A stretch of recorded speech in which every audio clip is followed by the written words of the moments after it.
In this video, I'd like to look at a second version of HTML and JavaScript radio buttons. I'm just going to make it like a little more sophisticated. So I'll basically do the same thing, but just a little more complicated. And the URL seen here has the code. So I'm going to be separating out. So it's zipped up because I'm separating out the CSS. So that's a separate file. I'm separating out the JavaScript. So there'll be 3 files in that zip. Okay. So it does what it did before.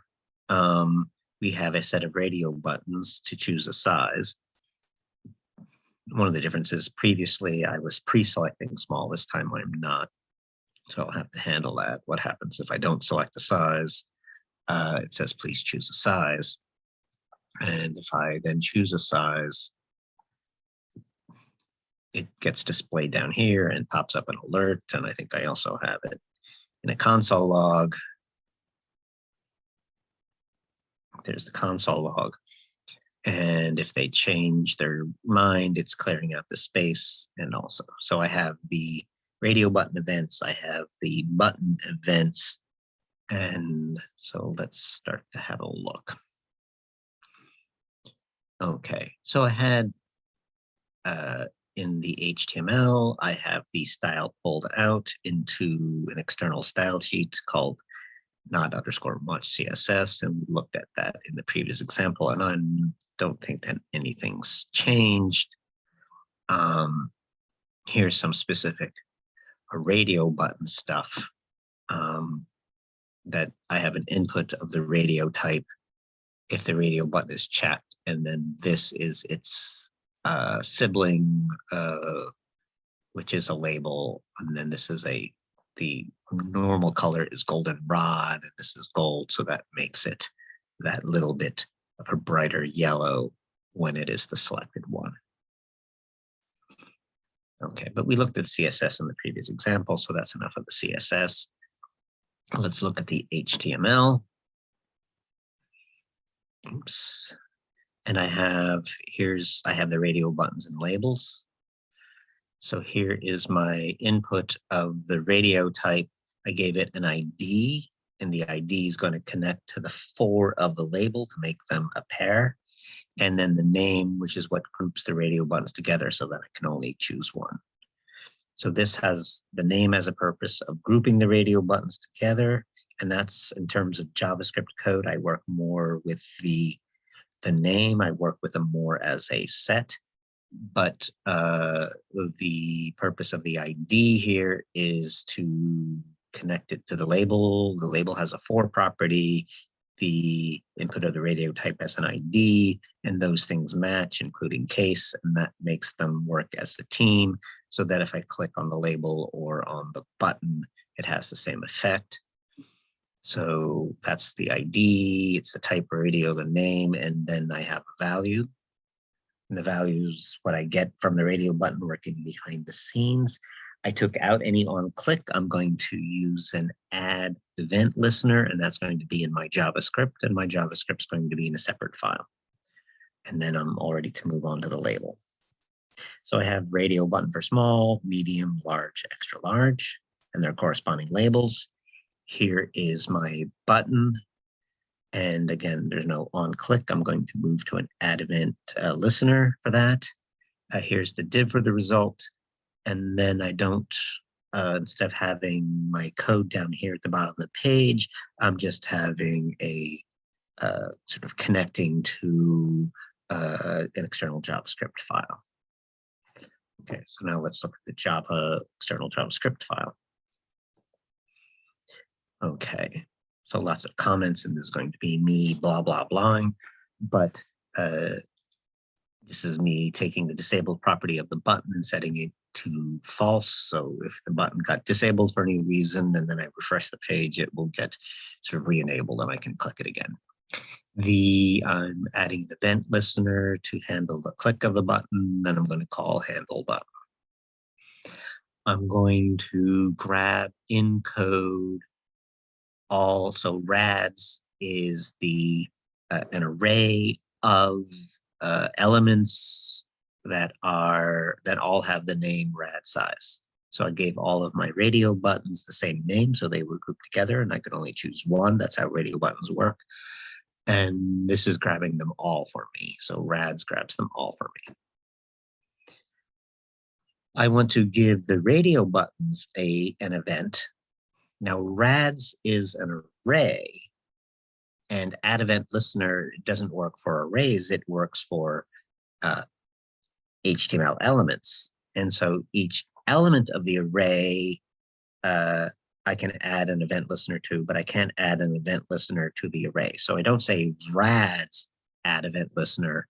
I loop over the array. And then when I have an element or an item of the array, that's where I add the event listener. Okay. And then here from 20 to 23, I had different versions. So I have here from 14 to 17, I have a very old-fashioned loop where I'm counting, I have an index, I'm counting over, starting at I equals 0, going up to and not including rads.length, I++. So that's one version of a loop. I'm just showing you different versions of the loop. Here's another version of a loop. Let a radio of rads. That's another way in JavaScript for looping over an array. And I'm taking each element of my array, which is an element, and adding the event listener and setting its checked property to false. So making sure all the radio buttons, none of the radio buttons are sort of pre-selected. And here's a third version of a loop. So I'm just giving you examples of different levels of coding. This would be much cleaner if I weren't trying to show you different versions of the same thing. It'd be a lot shorter. But this time I decided to use the forEach. So start with the array and do a forEach. And then the argument here I'm going to use is item, and I'm adding the click event listener, handle radio click, and setting the checked property to false. Here's my handling of the button. Now, in our previous version, we looped through the radio buttons, asking which one was checked. We're going to do that differently here. I'm going to use a query selector. So I'm going to, this is like, we saw this sort of a thing over in the CSS, the input radio radSize check plus label. We saw this one over in the CSS. And so in this query selector, you're sort of using like a CSS type of selection, and then using that to grab something, but to use it instead of using it in CSS, to use it within JavaScript. So I'm grabbing the input of the name radSize, which is a group of them, but I'm grabbing the one that's checked. So that's the checked one, and I'm grabbing its value. And then on this one, again, within CSS, you can style, or in this case in JavaScript, you can select the next sibling, which was a label, and grab its inner HTML. So this is grabbing for me the letter M, and this, the inner HTML, the word spelled out medium.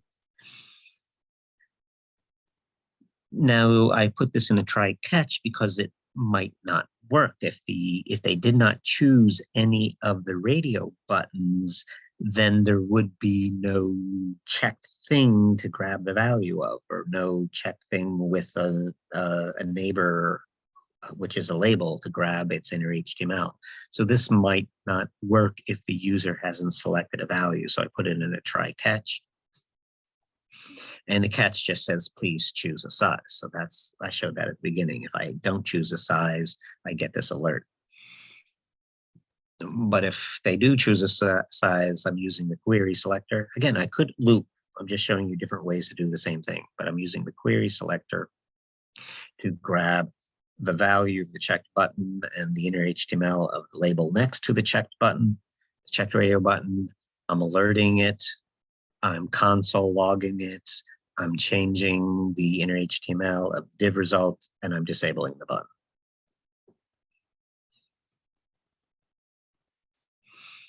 Here is the click of the radio button, and I should say that when I was calling the function in the previous version, I'd like explicitly put in the word this. Now it's taken out in this example where I'm using addEventListener, but I still have access to this. So it's just a little bit different in the way this appears. This is always a little bit weird. But here's the handler of the radio clicks. So I looped through all the radio buttons and added a click event listener for them, and they're all directed to the same function. Handle radio click. I clear out any div. I enable the button, and I'm console logging to say which thing was clicked.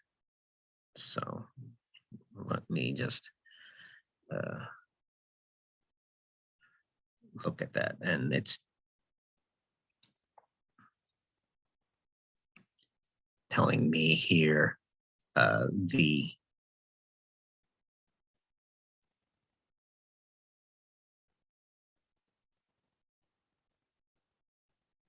so I sort of know what was going on down here. So it's this dot value. So I'm showing the letter.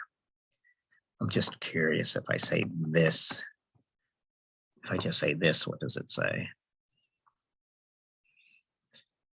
If I click on this, now it's telling me the whole radio button. It's giving me all the information about what was clicked. So I have access to sort of everything, but I was just grabbing the value in my original.